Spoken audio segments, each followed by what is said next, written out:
ferma, sguardi sul dolore del ricordo, nasce, come nascono la maggior parte dei miei spettacoli, da una domanda a cui non so dare una risposta verbale immediata. La domanda era: che succede con i morti, con i nostri morti, una volta che non sentiamo più dolore della loro perdita? Cioè, in che modo continuano a essere vivi dentro di noi nel ricordo o a essere sempre meno presenti, proprio perché il dolore piano piano si va sfumando, cancellando, diminuendo.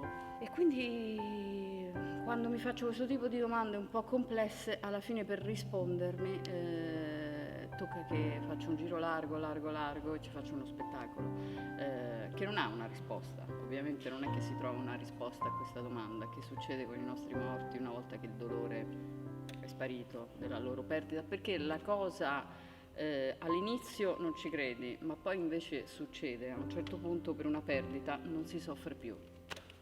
È così, sembra impensabile, e invece poi il tempo, effettivamente, no? Questa cosa strana che si chiama tempo, che ha effetti devastanti un po' su tutto, devasta in qualche modo persino il ricordo, l'intensità del ricordo della persona cara, della persona amata. Poi puoi dire è un balsamo, è un palliativo, è un velo, ma non lo so, non lo so. Diciamo che da un punto di vista di tesi, ideologico se vogliamo, secondo me questa cosa non è un bene.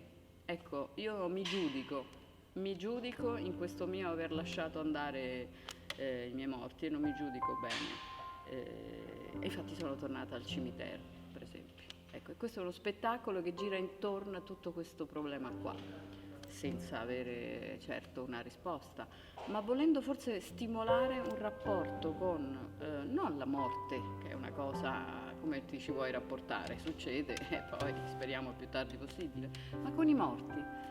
Ecco, questo è l'intento.